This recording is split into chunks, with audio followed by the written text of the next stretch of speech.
Problème technique pour le Cybertruck, apparemment. Livraison suspendue. La pause devrait durer au moins jusqu'au 20 avril, c'est-à-dire près d'une semaine. Il y a un problème avec le couvre-pédale d'accélérateur. Au cours des dernières 36 heures, de nombreux détenteurs de réservations ont signalé sur les réseaux sociaux que leur rendez-vous de livraison avait été annulé ou repoussé en raison d'un retard inattendu. Bien que les clients n'aient pas fourni d'explication exacte à l'interruption de livraison, Drive Tesla a appris que c'était dû à un problème avec le couvercle de la pédale d'accélérateur. Contrairement à tous les véhicules de Tesla, qui ont une pédale d'accélérateur montée sur le dessus suspendu, le Cybertruck a une pédale d'accélérateur montée au sol. Avec cette conception, le conducteur utilise tout son pied pour appliquer une pression sur la pédale vers l'avant, en particulier lorsqu'il met la pédale sur le métal au lieu d'utiliser uniquement le dessus du pied pour appuyer sur une pédale d'accélérateur suspendue.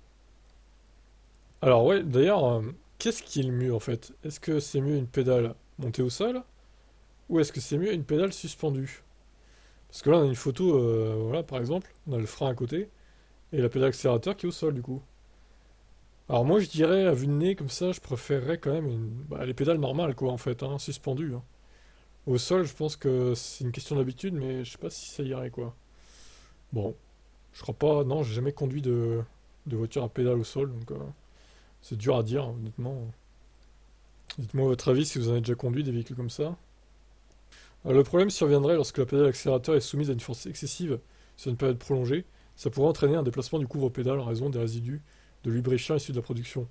En conséquence, Tesla a mis en attente tous les Cybertrucks en attente de livraison, alors qu'il travaille au développement d'un couvercle amélioré, sans résidus de lubrifiant. Mais c'est étonnant qu'ils s'en rendent compte que maintenant, parce que ça fait plusieurs mois que les livraisons ont commencé quand même, et ils annulent ça, enfin ils reportent que maintenant quoi. Genre avant il n'y a jamais eu de problème. Bon, étrange. Votre avis là-dessus?